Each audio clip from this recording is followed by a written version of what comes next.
It's 11 o'clock.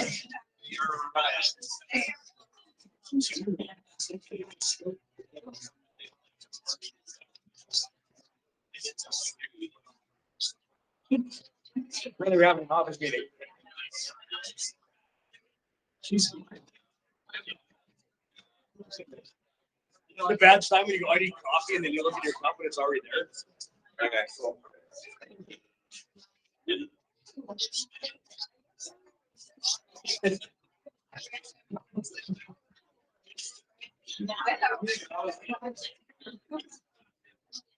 People in a room. So like, what's going on?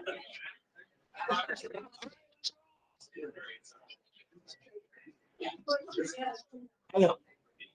It's been so long since I get to use my outdoor voice inside. I like it. It's good. How are we doing? Apparently, I'm going through puberty again. Huh? My voice is cracking. It's nice. Woo! There we go.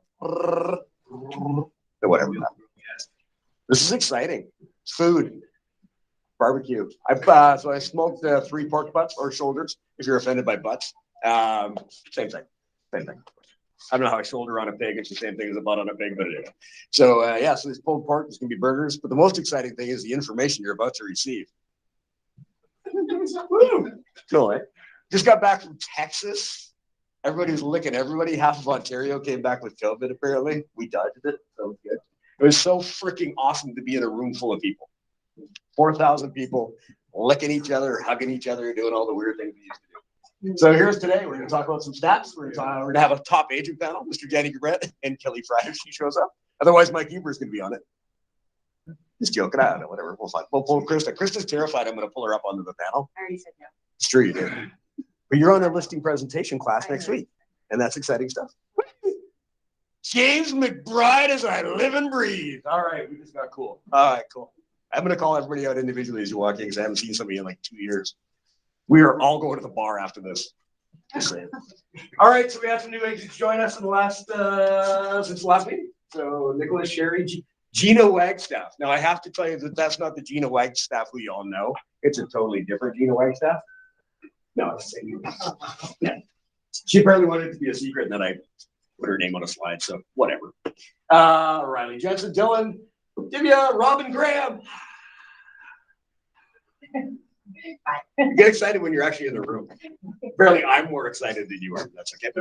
Carmen Smith is now in our office, and Jehan and Gurpreet, somewhere from Surrey, most are from here. Cool. We're excited. So even during all the COVID stuff, and we're still growing 10 agents a month-ish. So Alex, you getting your license yet? I already got it. Oh, did you? Okay. Did I put your name on a slide before? Probably. All right. I'm gonna have to redo everybody who joined us during COVID. I think we should come up with a new name. Like it's like during COVID times. We're just gonna call it the Vid. And the next variant, I'm sticking with it. The next variant is gonna be called Bubbles because everybody likes bubbles. Not me. And then after that, we'll just call it Glitter or Unicorns. Right? The bubbles. Oh, I got bubbles. Yay! It's better, right? All right, we're coming back to life. We don't need that anymore. We don't need that anymore to travel south or travel north, and we don't have to wear a mask anymore. So yay! We're starting to do stuff like the mega leadership camp. Hung out with Gary Keller, guy with a good mustache. I've been watching 1883. I think I'm going to go for a whole Sam Elliott thing. Yeah. Oh yeah. That mustache is going to get into everything. Mega leadership camp was amazing. People are starting to go to Mexico. I don't know why. What's with Mexico? You can get margaritas here. Is there more in Mexico than just the booze and the tacos? Because real sharks, that's land sharks, and hugs are a thing again. So that's nice. All right, so we're all excited. What does this mean for your business? Because the other thing, we're all going to Mexico. Jacqueline's going to go to Portugal, though, right? It's on my list. My wife and I, Kathy and I, are going somewhere in September. We don't know where, but she seems to think. So here's what I discovered is a little side effect. We're just going to talk Ron stories next while. So my wife, Billy Joel, is playing Madison Square Gardens on September 9th, and that's in the window of when we're going on vacation. So she's like, "Hey, let's go see Billy," because we're old, right? So we know who Billy Joel is. Only the good die young. Yeah. That's why everybody. Anyway. So so she messaged me. She goes, "Hey, what about this on top of the Billy Joel thing? Because she wants some beach time." and it's a link to a deal in Hawaii. And I'm like, okay. So yeah, 5 hours that way, 5 hours that way. And she's like, what? Well, what's the big deal? I'm like, yeah, you know, there's this thing called Florida, right? It's got beaches. Crazy old people with tall pants. It's fun. But Boca Raton, she teaches pickleball. Fit right in. Be fun. All right. Cool. So anyway, yeah, Hawaii, Billy Joel. No. If anybody's got ideas, let me know. Madison Square Gardens, Billy Joel. Apparently he's got dementia, so it'll be fun. I'll be like hanging out with my grandma. All right. Just joking, my grandma's dead. Yeah, so. Oh, I've missed this where I get into trouble live, and Terry and Josh are here to call me out on stuff. Jane, you're in charge. I need a conscience, and you're going to be maybe Michael too. All right, so here's where we are revenue-wise for. We'll go into our actual numbers. Is anybody feeling a shift in the market? Numbers tell the story, and they're about to tell you about a story of a shift. And it is not a slight shift. It is not a mere dodge. It is a cliff in your businesses. So there's an opportunity. It's just like when we went into a pandemic. Yin and yang, opportunity and preparedness, right? So for every crisis, there is an opportunity. Same thing in a shifting market. Gary Keller even wrote a book about it. Right. It's called, I don't know, Shift. So we'll get you copies. I ordered like 200 of them. They're on their way. All right. You can also buy it from Amazon. It's a very fancy place online. Right. So this is March 2021 compared to March 2022.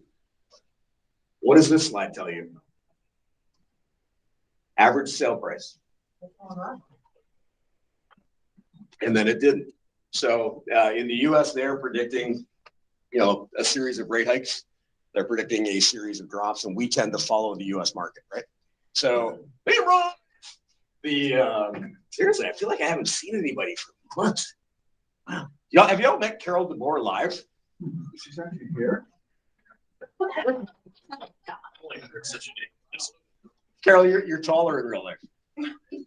It's nice. I walked through Texas, where everybody has just seen me on Zoom for the last 2 years, and everybody, no lie, everybody who'd never met me live said, wow, you're taller online. I said, thank you. I don't know. Anyway, so yeah, this is what's happening with your average house price. We're seeing a bit of a drop. Now, keep in mind that drop is from 1.1 to 1.1. So a drop of, $30,000. Here's where we sit combined 12 months. This is the good news story. We are sitting at the top of our perch, which means we're the biggest target out there, but you guys are doing more revenue than anybody else out there, which is great. So the last 12 months, 1,071 units, pretty even split on the list of the buy side, for $1 billion in volume, which is great. Whoop. And then the next one went, oh, there we go. It was the same one.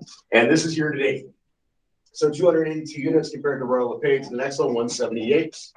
And then it drops down from there. This is for our catch area. So this is the Tri-Cities, not including Mission, not including Surrey. So Coquitlam. I didn't include Port Moody. Nobody buys houses in Port Moody. Where do they? Trendy that way. Cam Manning is walking across a parking lot looking like a copper tone ad. Just saying. Give him a hard time when he comes in here. We also have his post from Cabo, right? See, everybody goes to Mexico.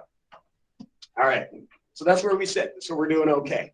And the numbers tell a story. How many real estate agents in the Tri-Cities do we think? Somebody give me a guess. More than that. In the Tri-Cities? There's a number on this. You can't just read the number on the screen. 7,000.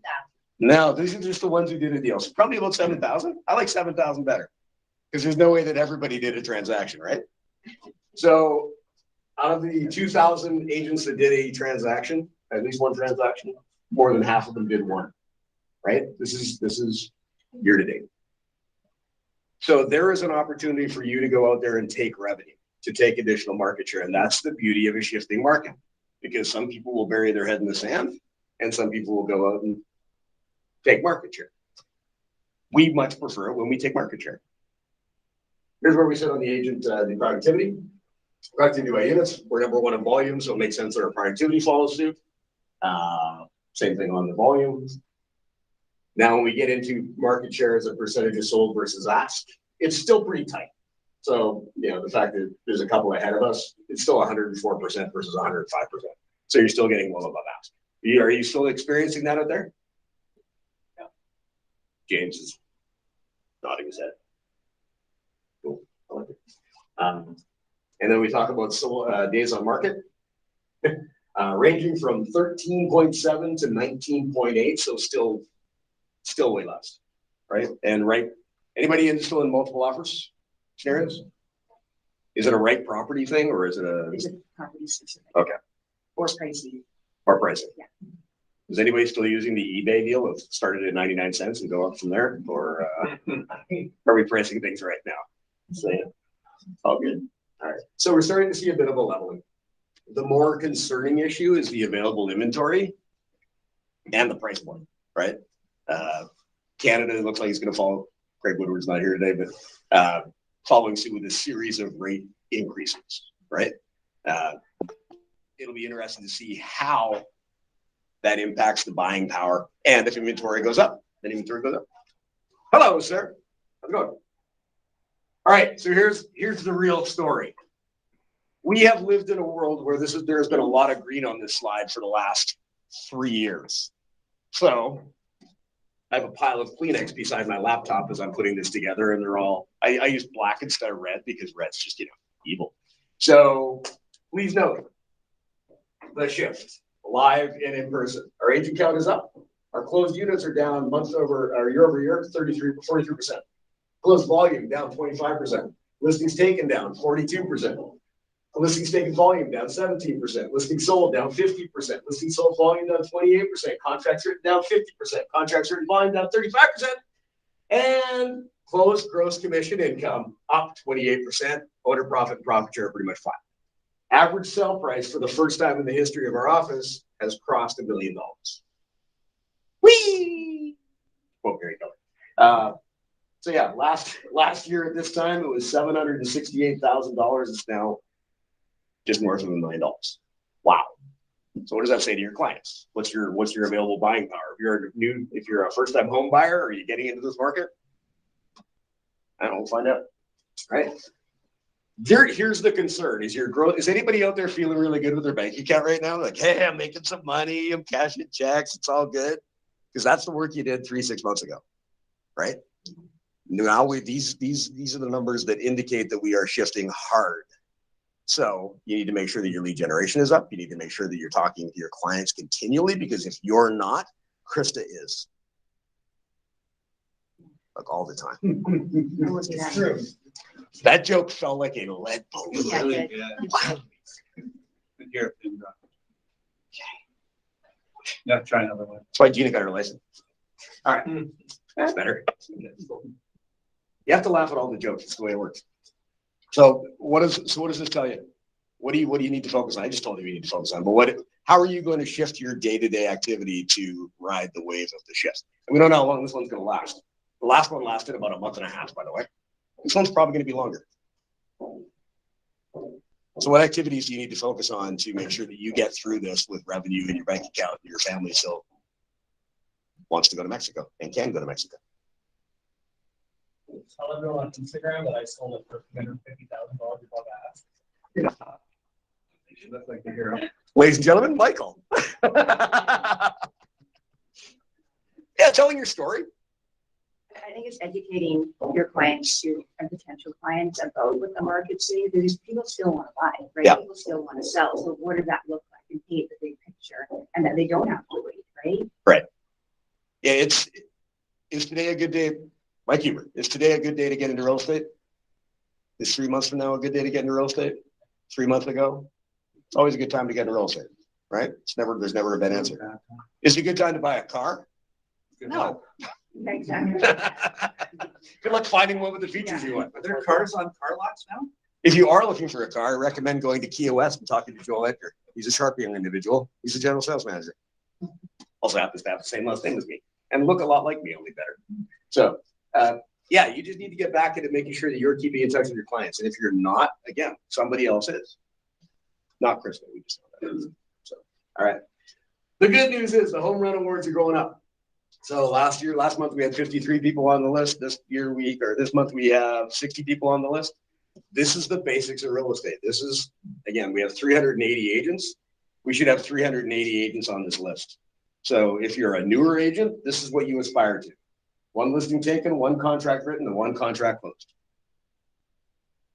That means you're putting money in your future bank account, you're cashing a check for today's bank account, and you're banking something on revenue already closed, right? Cool. It's a good looking group. All right. Team opportunities. We got some stuff coming up. And then we're going to get into the panel. Are you excited about the panel? I've got a series of very harsh questions. I sent Kelly and Danny really easy floater questions. Those aren't the questions we're going to ask them. No. We have Ignite coming back. So the basics of real estate taught by 9 of our agents, of our top agents, over 2.5 days. It's like a Christmas carol, only without the ghosts. Basics of real estate. So that is from April 25th, 26th, and 27th. 2.5 days. It's intense. It ends with a barbecue and alcohol because you deserve it. If you don't eat meat or drink, don't take the course. We have a listing presentation course coming up with Mr. Josh Bath and Crystal Lau. I like the way you're leaning together in these pictures too. It's quite nice. There's a trend of outdoor shots for y'all now. You notice that? You're all going outside and taking pictures. Holding up a fence, holding up a tree. Is that a wall? It's a wall. Good looking people. Could be laying on the ground and they turned it. Right. It's all perspective. Okay, Red Day. Who has participated in Red Day? Live. Okay, who's joined in the last 2 years where we didn't do Red Day live? Gemma doesn't know. She's in charge. So Red Day Live is really cool because we all get together and we figure out we pretend to know how to do stuff. That's what I call it. I end up painting something on a ladder sometime every time. We get together as a group for the first time in pretty much 3 years and go out and improve something in our community. Red Day is, for a bit of history, we shut down every Keller Williams office on the planet on usually the second Thursday in May. It's around Mo Anderson's birthday. If you don't know who Mo Anderson is, Google her. She's kind of a big deal at KW and our cultural ambassador. The goal here is to go out and give back to the community. So red isn't the color, it just happens to be our logo, but it stands for Renew, Energize, and Donate. So last year we sponsored we sponsored streets. Wow. We went out and picked up, we put rocks on trails. We did all kinds of weird individual things. This is the first time we get together as a gang, which has an amazing power in the community. You want to see a group of people wearing red t-shirts drawing attention? It's kind of fun. And if you ever run into anybody who thinks that real estate agents are assholes, no, me neither. Or just on the comments on our Google page, it's just us. So it's just one guy. One guy is fine. This is how you give it back, right? Because it's amazing how many people. Josh and I were cleaning up David Avenue, and we had 15 people stop and say thank you and ask us what Red Day was. And say, "Oh my God, you guys are real estate agents? I didn't know you guys did this." I'm not. But, it's nice. I pretended for the day, and then Josh got 3 deals out of it, right? Because you're out there, you're doing stuff. This year, Gemma, what are we doing? Can you say? I am. Yeah, so this year, Red Day. Ladies and gentlemen, Gemma. Yeah, so Red Day this year is going to be a community garden project. This week with the help for the community, and yeah, so basically where we're at right now is as it is a community garden project, we will be getting our hands dirty, and we're doing a few different pieces of equipment. Backhoe? No. Oh, come on. Really cool hunting, yeah. Shovel. A backhoe is a shovel. Anyways, yeah, so, you know, we care to get perhaps for a very good organization.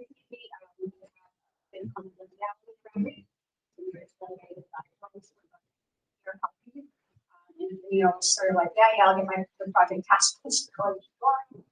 You know, as important this morning, I was kind of outside, bringing back from that day was, I drove down to Spring City, the lineup was there for the day. And, you know, it just kind of brought me back to like, shitty, right? I thought something would be enough. This is really go for a couple of hours. It's not, we've had some heavy labor projects in the past, it goes backing onto the barge out ferry. Safely. There's no ferry involved And in not this one, right? stealing any puppies over there. Yeah, no kidding. You're cute. This is intensive, so as we get to our private class list, we'll kind of send it out, just put the word out there, but just use marketing calendars.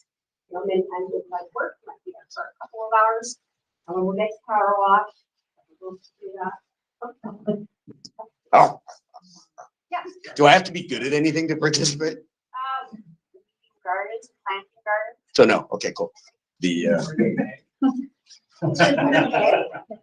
Just throwing it out there. Probably not at this one. There is that. everybody keep the jokes to a minimum. Eggs at the elementary school? It's in the teachers' lives, guaranteed. They had a tough time during the pandemic. There's all kinds of kegs. Yeah, so I think you'll really focus on getting back. And it's a good time, to get to see each other in person, maybe sweat a little. Way to sell it.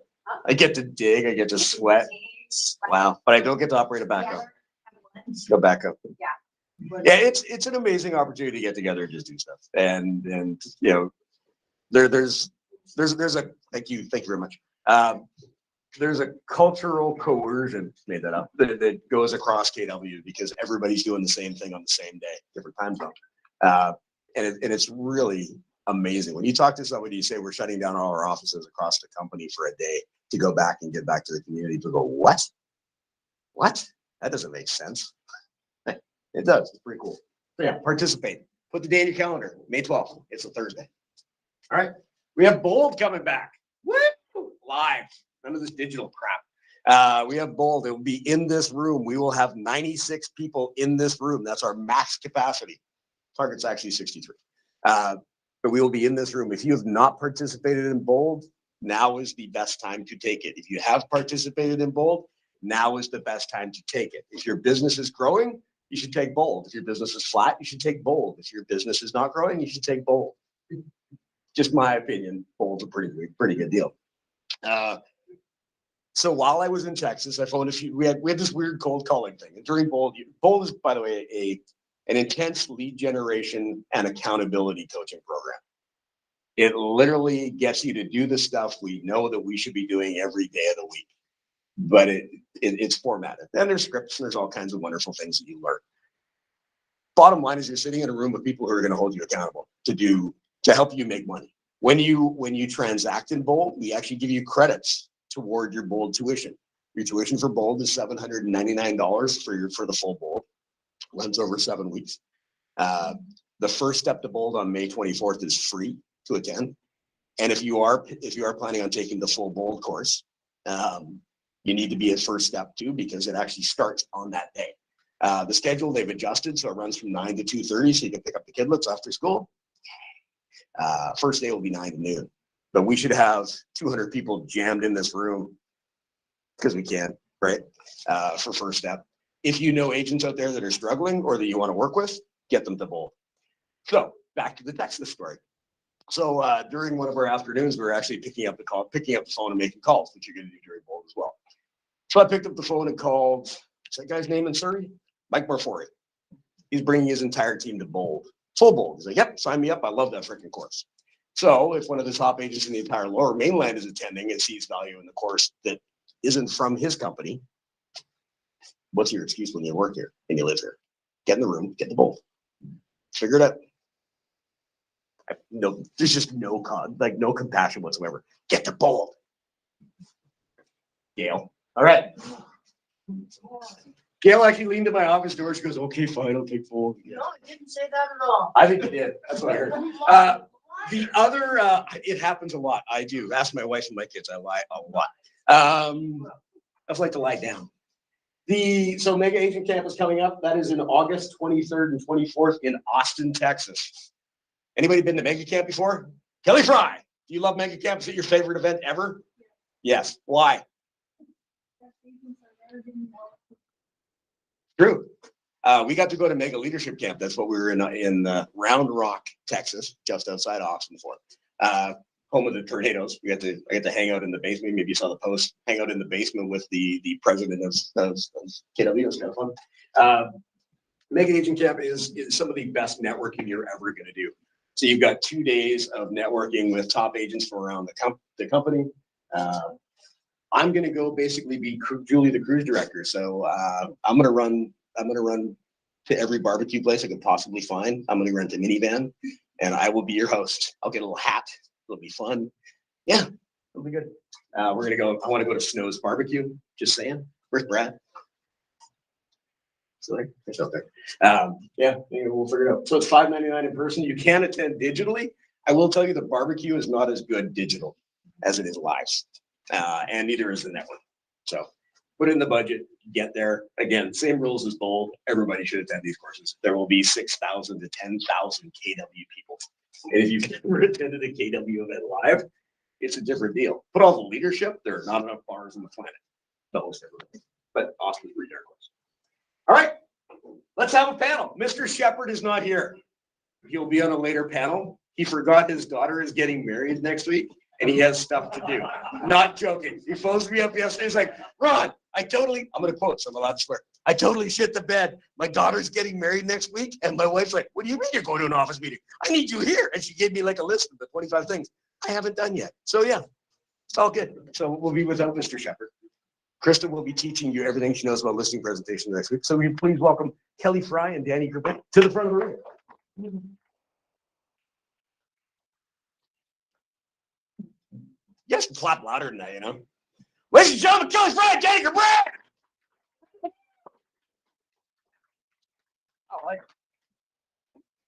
I feel like I should speak in like a bad English accent to the rest of them. Thank you so much for attending.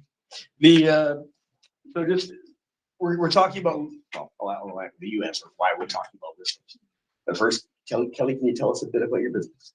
Sure. I'm actually going to stick to the questions. I've been with KW since the beginning. It's my 11th year this year. I joined the Maple Ridge office back 11 years ago. And from the beginning, I've been an investment realtor. My original career was as a chartered accountant. And when I got into investing in real estate, it translated once I got my license into servicing investors. So most of my clients come to me, they have a certain amount of money to invest, a home equity line of credit, and they want to know what to do with it to build their financial future. And so we've built our business on that basis. We do a little bit of regular residential as well, but that's the basis of our business. Rentals, Airbnb, commercial, slips, anything related to making money. Anything related to making money. That should be the tattoo. Cool. Okay. 16 years in, I got a business partner named Claudio, a few assistants that help us kind of through our days. We just do mom and pop real estate. Sell the blue collar houses and sell them into bigger houses and sell them into apartments. It's nothing secret, nothing special, just normal real estate. I dabble in commercial a bit and just started doing some rental stuff just because it's there, and yeah, nothing too exciting. And how many units did you do last year? Something, I think. 273. I think. Listen, dressing. Kelly, how many units did your team do last year? It's 203. This is my payback for you walking in and asking me Yeah, how many that's agents good. we have every day. Every time I see Kelly, she goes, "What's our number?" I'm like 230. I don't know. Honestly, we don't pay too close Yeah. attention. We go to work every day and saw it. And I think Danny's quite understated here because he's one of the best agents to deal with. I mean, you've dealt with him. He answers his phone. He responds quickly. He makes the deal easy. And I wish other agents were like him. So yeah, there we go. So when you talk about not focusing on the numbers, we just spent 20 minutes going through numbers, and the numbers are important because they reflect people, right? So when you're going out to, and this is where we veer off the questions. So when you're building your business, what's the most important element of that for both of you? Is it just slamming through as much real estate as you can, or is it helping people find their house, their investment property, or their? Well, I think it changes over the course of building the business. I think initially you're just trying to get the numbers going, but then you start to get tired because there's too much for any one person to do. So then it becomes about leverage and building in that leverage so you can keep growing. And then it becomes about talent. And that's the biggest challenge for most team leads is finding the talent. to keep building up that. Nice. And Danny, you, As depressing as your numbers were, I smile at that. We sell on the way up and we sell on the way down. And I love dealing with people that has to sell, not want to sell. I hate the comment, I'm not in a rush. They're the ones that are usually in a rush. And the thing that in the last 3 years has bred is agents being dicks to other agents, completely screwing people around from your own office. Your realtor friends are your best clients. They deserve more respect than anyone, because when you need a favor, like when I call Kelly and say, what do I need to write to make this deal work? She says, we should be good here. I send it, I get it back. No one's trying to be a hero and everyone's happy. We put that deal together and it's done. I've been through 2 really shitty markets. And when I started, everyone was walking out the front door of McDonald Realty saying, don't come in, just leave now. We'll get ahead while you can. Go ask for your job back. That was the beginning of 2008. And I started doing foreclosure work for private seconds. And that taught me how to work in a shitty market. And it's, in my opinion, the best market. Be good at what you do and you'll be light years ahead of everyone. you got that main funnel of where your business is coming from, and then you got the highs and the lows, right? You take advantage of the highs and refuse to participate in the lows. We don't cut our advertising back when things get slow. We bump it up. We spend money. Like the last 3 years, it's been a cakewalk. Anyone who's gotten into real estate in the last 3 years has no idea what they've actually signed themselves up for. And they have no idea how to sell real estate. Well, I was doing a deal the other night with a girl from the downtown offices where they all wear short pants and no socks and fresh shoes type places. They wrote her an offer. First off, we're having a multiple offer on the holiday Sunday, like end of spring break. And I'm like, yeah, whatever. I didn't really feel like writing anything, so it was no big deal. My guy said, we got the next one. She goes, we didn't get any offers for our offer presentation. I'm like, well, I guess I could write. So I wrote her 10 grand under list. Nice and clean, one subject for a day. Not a big deal. She phones me back and counters me at 20,000 over list and says, well, this is what sellers want, so you better do it. And I'm like, no, you're a seller to jump off the bridge. I don't care.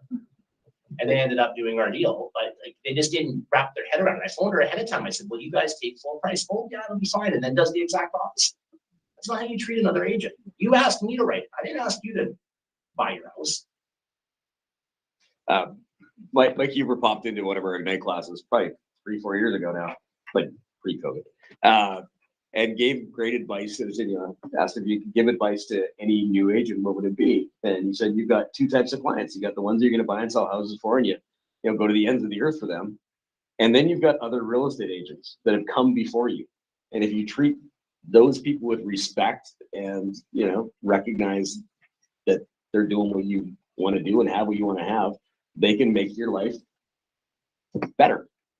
And they can also do the opposite. So, why does an industry, you'll hear me say to Josh every once in a while, like, I can't believe this industry eats its own young like it does. Like, it just amazes me that for whatever, and it's sales, right? But, you've got this amazing community of people, and that's what I think makes KW better than most. If someone from your office writes an offer, pull them a bone, try to help them out. We're all in this together. You need a favor too. It's not who has the listings controls the market anymore. That ship sailed last week. So yeah, that was the world we lived in 30 seconds ago. I was about to go drop it was a very short little live, but yeah, people burned some bridges in that market, and it's not the way to do things. Right. So how much of your businesses is listing versus buying?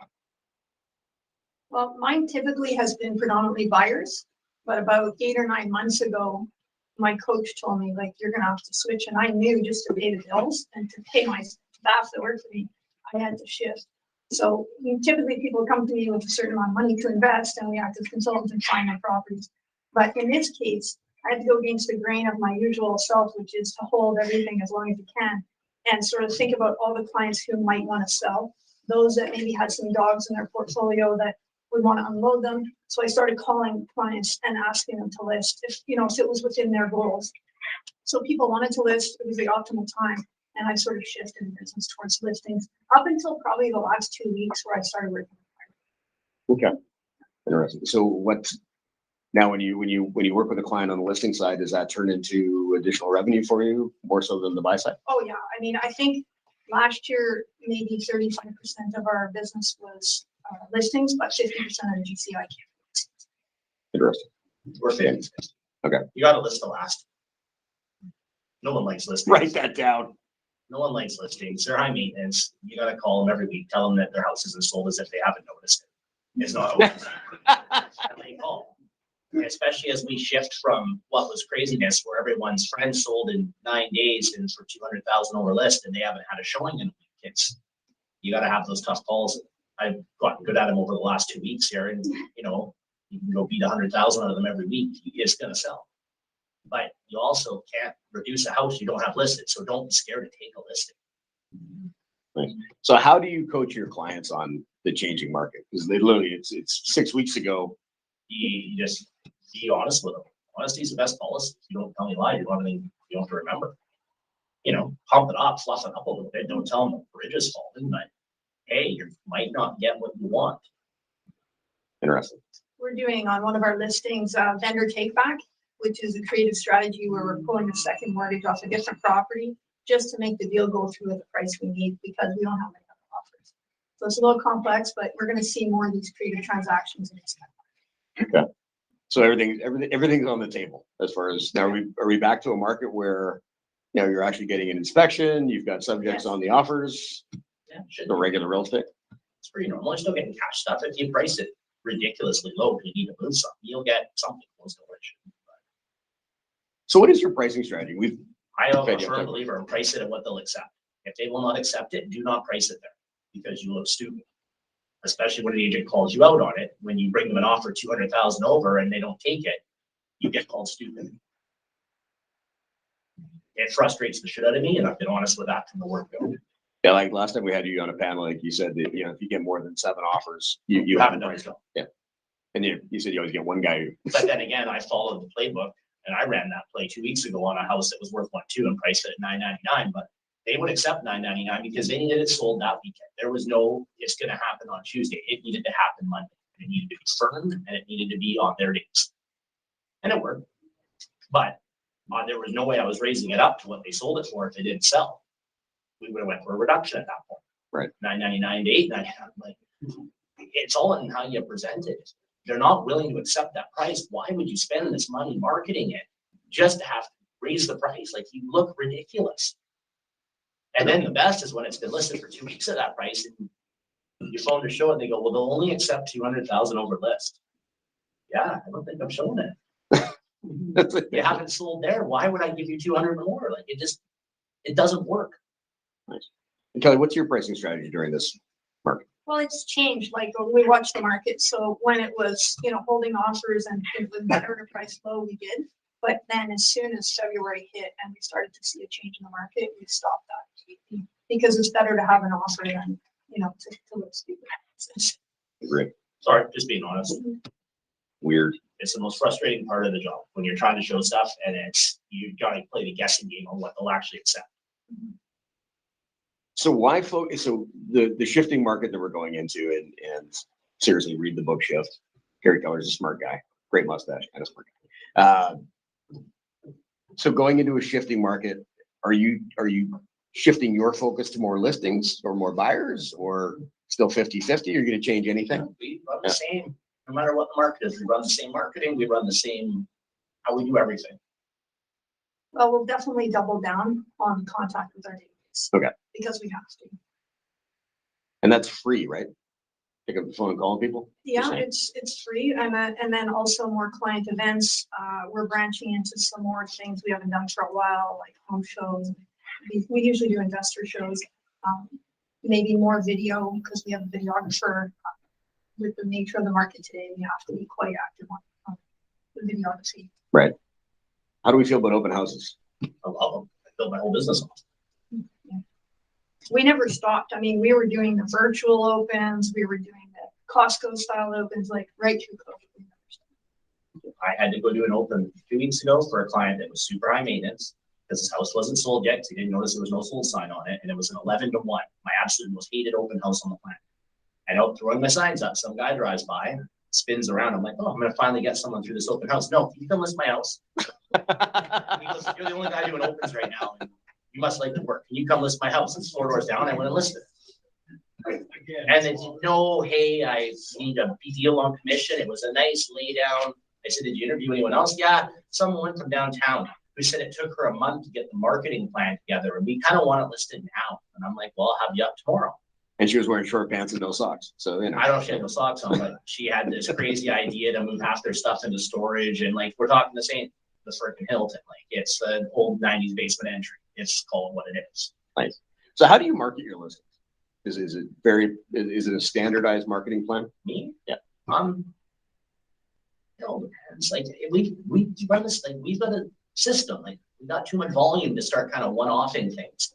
If somebody starts complaining, I'll put it up on the REW $149 special, because that usually gets everybody happy for a few weeks. But at the end of the day, I've got Avenue HQ does our website. So we pay them at the beginning of the year for all our social media for the year. They load all listings, the price reductions, the open houses. They do it. It's all automated. We don't have to touch it. We put it on MLS, and we do that all in our own office. So we're kind of control what we're putting up with it. But we follow the same regime on absolutely every listing. You try to do opens if it's an open house kind of acceptable house. You're not going to do the things or anything like that. But if you're not scared to sit in the house for a couple hours, we'll do an open there. If you're not scared to be there. I've got a few you wouldn't want to. Yeah. We don't change, like, we don't do anything different from anyone else. It's the same system for every listing, and then there's no mistakes. Everyone gets the same treatment. You don't get someone, oh, I saw you pumping this on your Instagram story. I'll be honest, I don't even know how to use it. I like to look at it when I go to bed. That's about it. We do Facebook because it's part of our Facebook page. We push for reviews on Google lately. That's been kind of my little project for the last month, but yeah, nothing different than anyone else. Right. Kelly? Well, my strategy is hire young people on my team because I'm the dinosaur on the team. So You're a TikTok superstar now. Yeah, I have a viral video on TikTok, but that's thanks to my 22-year-old videographer. My youngest person on the team is 17, and then it goes all the way up from there. But they keep me quite active on social media. So Cameron was teaching me yesterday how to do an Instagram live video. I don't know if any of you saw it, but it was probably the worst possession we've had for a flipper. It's really disgusting, but that's what we wanted to capture on social media. But we have a listing right now that's not selling, so we use MailChimp almost weekly for deals. We pushed it out yesterday as an Airbnb, and we have a showing today. So we try to innovate continually, but definitely my coach told me a year ago, if you're not on video, you'll be out of business soon. So we try to put all of our listings with video content. We have a person who handles our social media on the team. We'll put in creative strategies like vendor financing if we think it'll help the deal, Airbnb it, or whatever we need to do again. So. Awesome. Would you ever get to a point, if we ever got back to 2008, where you're calling your database saying, I have a property for sale? Like, as old school as it gets, really phone free. Yeah, potentially, but a MailChimp blast will hit at least 1,200 people that might be interested. So it's a lot easier and faster. Okay. We do a monthly newsletter, I think, and it uploads all our current listings and uploads fires. But when I'm driving, I'm on the phone. Anyone who ever sees me driving, I'm always talking. And I literally just go through my phone book and call people I haven't talked to. Listed a ton of houses doing that. And it's also better to call agents, like other good agents, and tell them what you have, because they might be your best friend at getting sold. Everyone's got to remember, the other agents are who are bringing new deals. I talk to Huber 3 times a week about God knows what, but me and him have put more deals together over a conversation on the phone that started with nothing. Brilliant.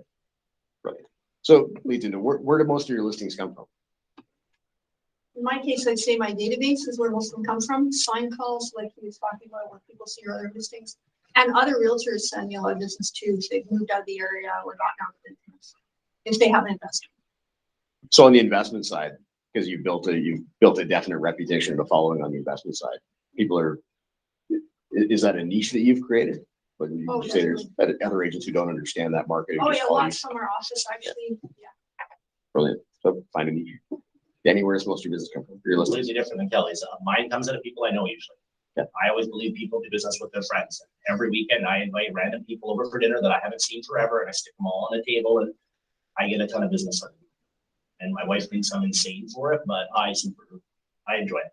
That's awesome. And it's like the most random group of people once a week. We'll have over and I'll cook a big dinner for everybody. We all drink wine. And Scott Leaf's listing that I just sold for $3.5 million, that came out of wine over dinner. If you don't have the conversation, you don't know. Right? You just That's why we're barbecuing right now. Put yourself in front of people and people will deal with you. They want to deal with people they know. And be genuine. Don't be a salesperson. Be their friend. Legitimate. All good advice. All right, questions? We'll wrap it up and move on to managing brokers. Questions? Come on.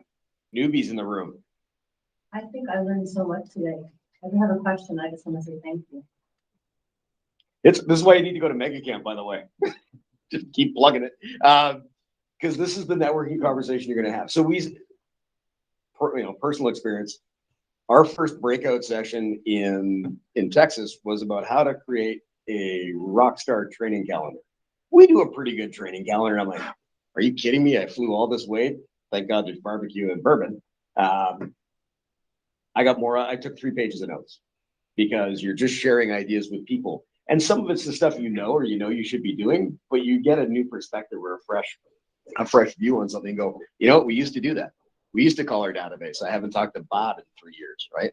Well, I literally learned how to sell real estate, and this is gonna sound crazy, by going for breakfast with Dave Tell.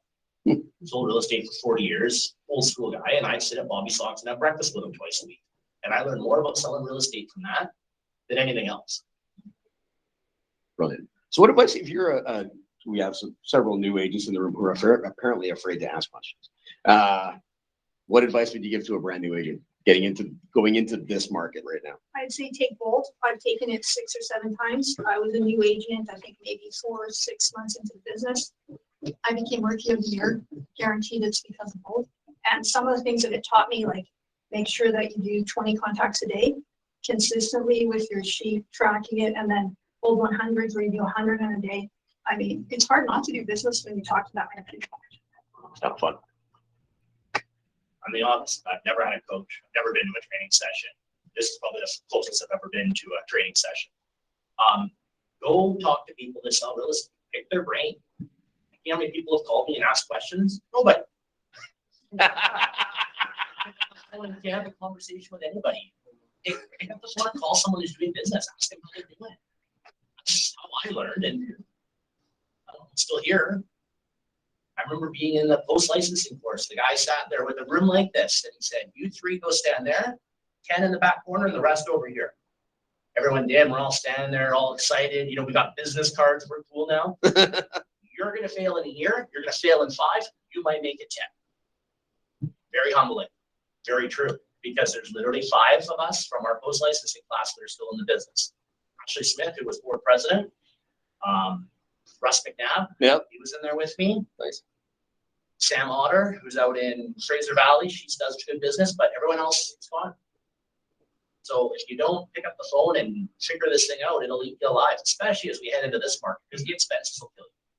You can't be doing $1,500 photo shoots for a listing that's not going to sell. That's awesome.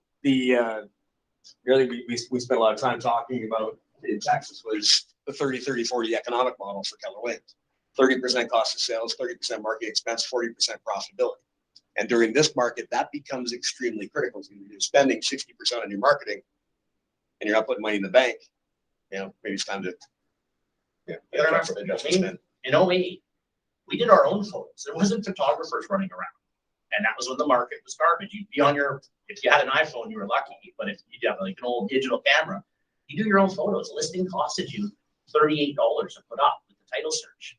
You can't go and spend $1,500 with a virtual tour and all this stuff on something that's $200,000 overpriced. So don't list it low, spend the money, and then have to raise the price and not sell it. You'll bankrupt yourself.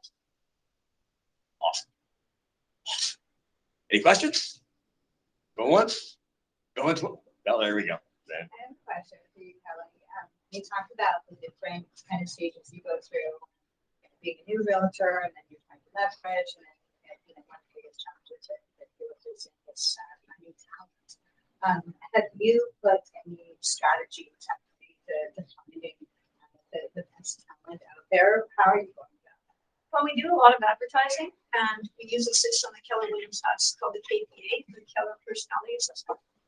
And that screens the characteristics of the person and the job matches, so we can tell who's going to be a good agent on the team or an admin or whatever. Right now, we're having some challenges with that system, so we've just halted the ads for a few weeks till that gets sorted out. But that's probably the best. But in the meantime, teaching, like I teach for the board sometimes, or occasion at here at the office. That is a good way to find out. Also talking to database. Yeah, we just try everything. I have a question. How many people do you have in your team license and non-licensed? Gonna think about that. I think we're 10 or 11 on my team, and a lot of my admin is licensed as well, so that they can do showings, inspections, that kind of thing. So I think we're 5. Is it 5 licensed on the team? Yeah. So, and then we also have a property manager. Everyone's licensed on my team. My team consists of me and Claudio, who have been together for 14 years. My dad, who this was his retirement project, so he comes and shows houses to keep himself busy.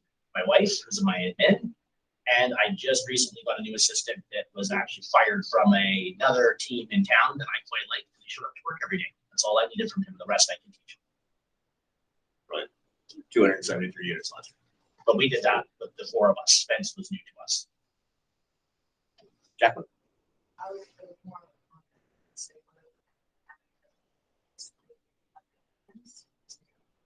that's what I did. I read when I first started. And I just going on. Never had any help me out. Just and I never had any. And there was they got so much information. There were it's easy. And I think we're very lucky at KW because that's the culture. Like I just remember being in the bullpen and not knowing anything. I knew real estate, but I didn't know how to be a realtor. And people would be like filling in my addendums and like doing all the forms for me. And they were just always so willing to help. And I was very lucky in that I got put on the ALC very fast when I was a new agent.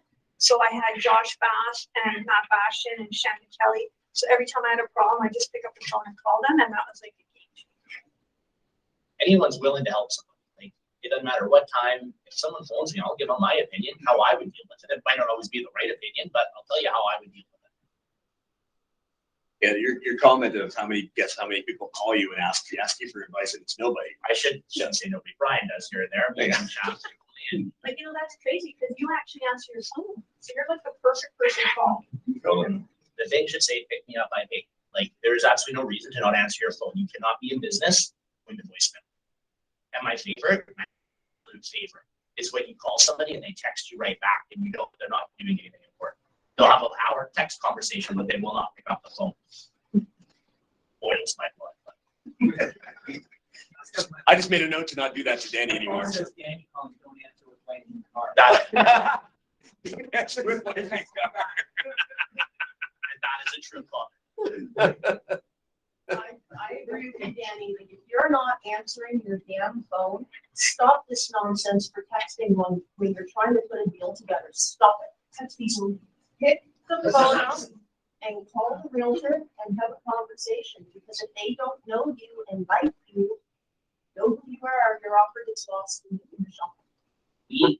We got so big on picking up your phone, like it was a huge thing. Like, me and Claudio's not as good anymore. He's kind of winding her down, but because of that, I got a phone system installed with a virtual number, the 406 number on all our signs, and all our signs reprinted. And literally, it rings 4 times on the office phone and Karen's cell. And if no one picks it up, it rings everybody on our team's cell phone. So you get a live answer every time.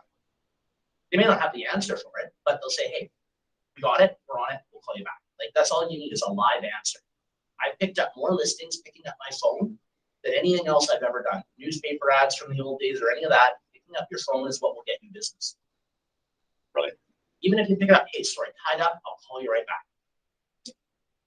It's the simple things. It's building relationships. We're getting back into a world where we're allowed, hug, shake hands, and do things like go for coffee with strangers. Weird. People are going to be, some people who are hesitant, and people are going to jump all over that. Take advantage of that opportunity to sit down with somebody, get to know people again, right? It's like we're all coming out of the cave again. Just be good to the fellow agent. If you're going to list someone's listing, pick up the phone and call them. "Hey, didn't work out. Yeah, I'm sorry. I've got the listing now." Like someone in this office, privacy protected, didn't think I'd notice. I noticed the first minute it was on the market. Like, am I going to do them any favors? Probably not. But if they would have called me, wouldn't have been a big deal at all. Like we all work together, and we'll all work together a lot longer than some client that you pick up. Just have respect for one another and be good to each other, and try to throw a bone out when someone's from your office, whether you know them or not. Hey, we're all here for the same reason. Give the office power. if someone says, hey, they're in my office, I'll probably get you the house, it's gonna go a lot further than, some other town agent getting it. On that note, huge round of applause for Kelly Fry.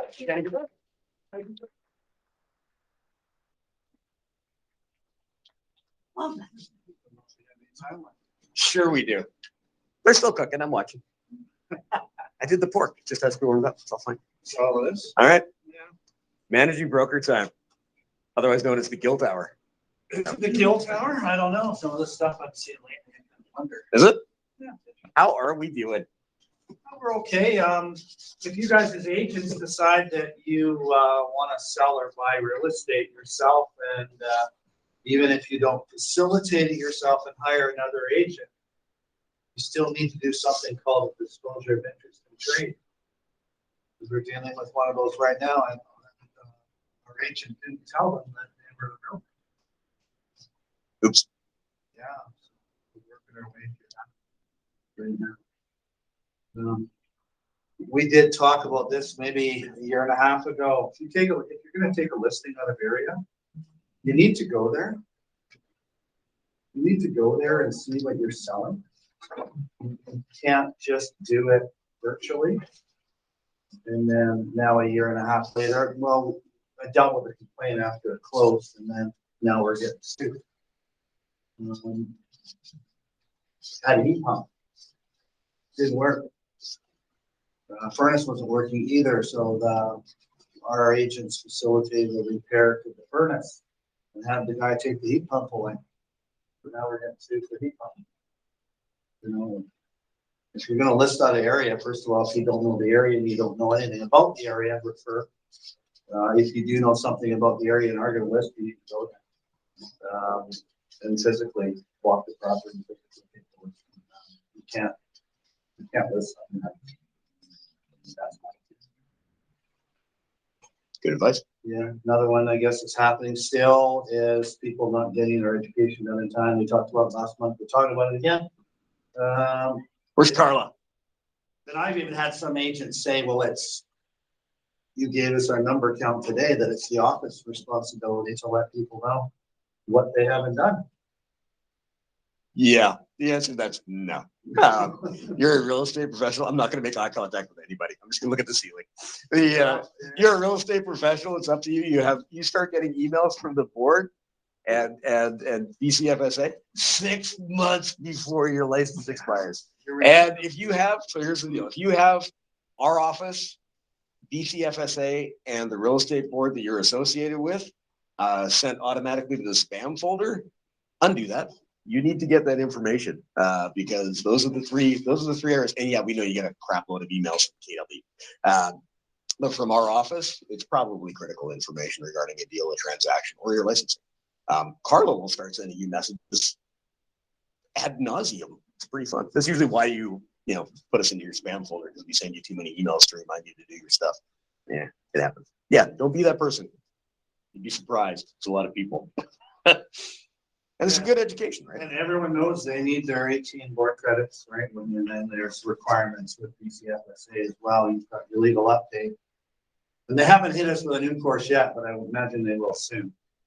I think Josh is writing it. For the next licensing cycle, but there'll be something. And along with your legal update, your 18 credits, we all know we can get 6 self-directed through KW, right? So, I mean, that's an easy component part of it, right? Yep.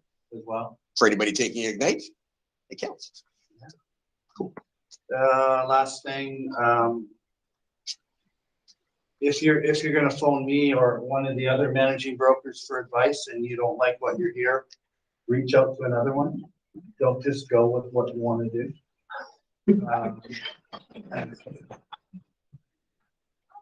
Case in point, accepted offer, unconditional offer on a property. Assignment terms were not crossed out, so there was no notice to sell.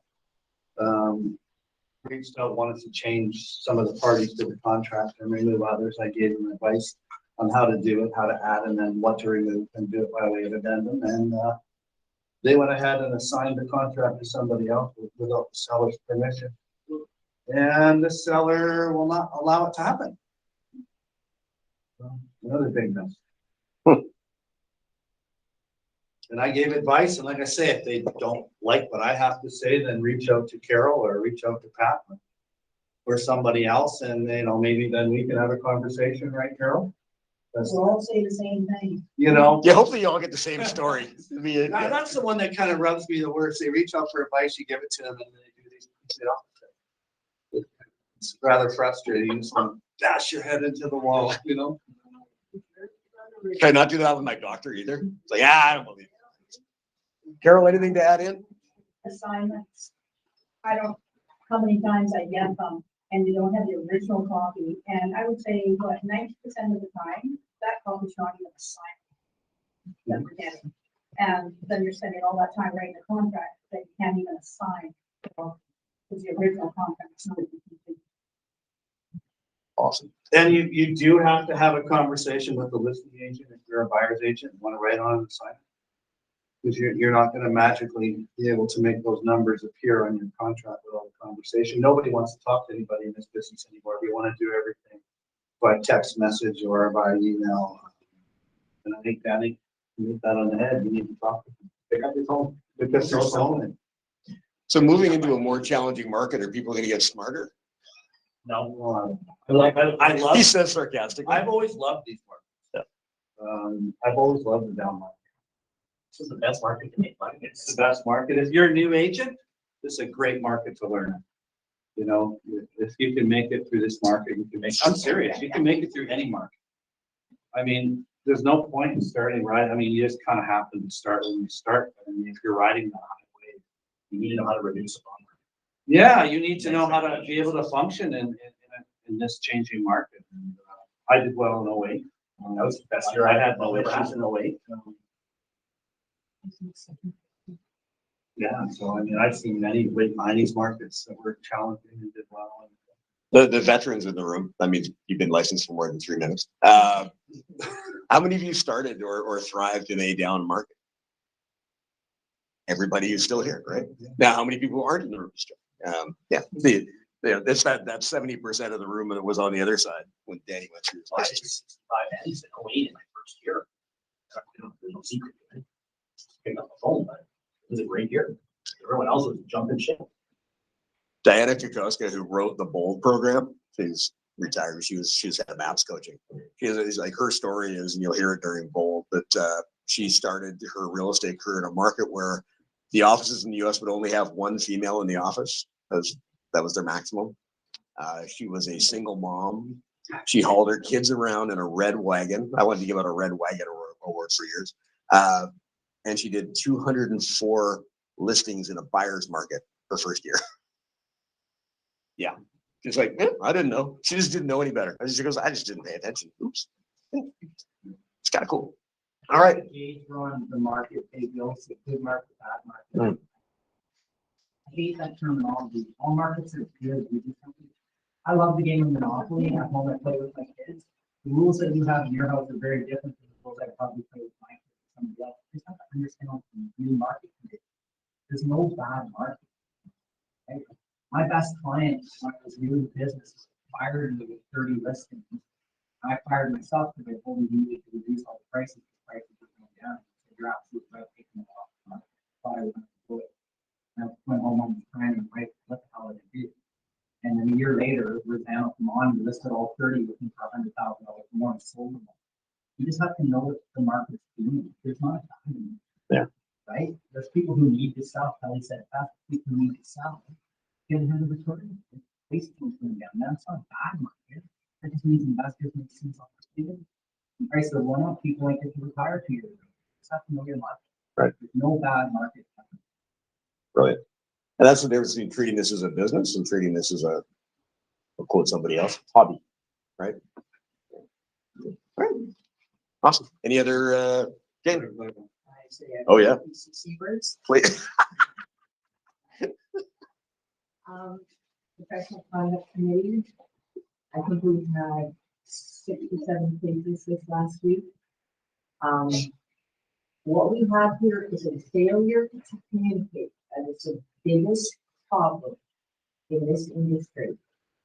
Pick up your phone. Yes, we need to have things in writing, but follow up your phone calls with a text or an email. But pick up the phone, talk to people in office situations. The person that shows up with their clients in the car has the best chance of winning that offer.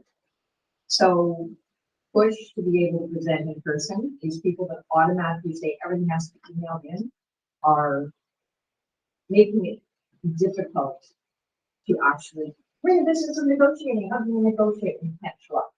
I used to work in labor law, and the lawyers and the union reps all showed up at the table.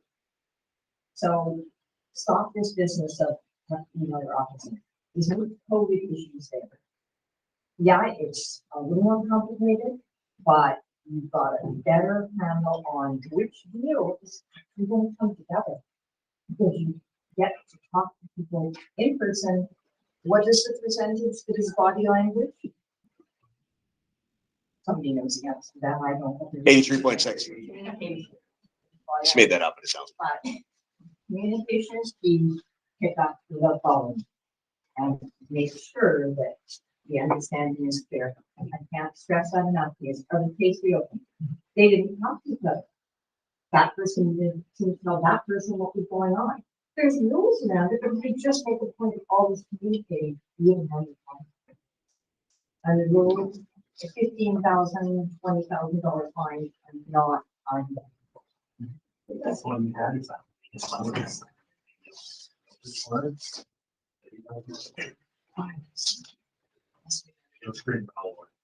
It was a good- And you just hope your name isn't on the bottom of that.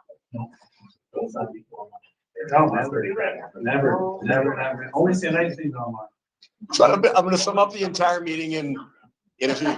So play nice in the sandbox, pick up your phone, be nice to other real estate agents, also the sandbox, and communicate. I was Mr. gonna Manager. say to James' point, I just did a presentation in person for an offer. 100%, that's why we got the offer. It was 9 offers that day. I was the only one in person, and I sat outside going back and forth. The agent would come out and talk to me. That's how we got the price up to where it needed to be. So, I think I'm asked for you in 20 seconds. Yeah. 20%. Oh, yeah. walk over to the car, talk to my clients, sign it, and come back. Now, didn't they have to like swim out to your boat in Cabo or? No, this is before I left. Yeah. They did one on the beach though. I stand by. All right, cool. Going once, going twice. Questions for the managing brokers? Food's coming in. It's about to get smelling good in here. All right, bam. If you have any questions, talk to your ALC. Kelly and Josh are members at large. Your ALC are a resource for you. Get on a committee. So participate in Red Day. Help us with the education side. Help us with the culture side. Help us with the tech. Whatever you want to do. Come on down. They're a good-looking group of people who are here to help you. Yay.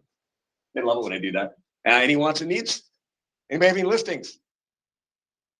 Anybody have any buyers? You should talk. Cool. All right. Let's go eat the barbecue. Thank you, folks. I'm excited to be back live. And for those of you on the camera,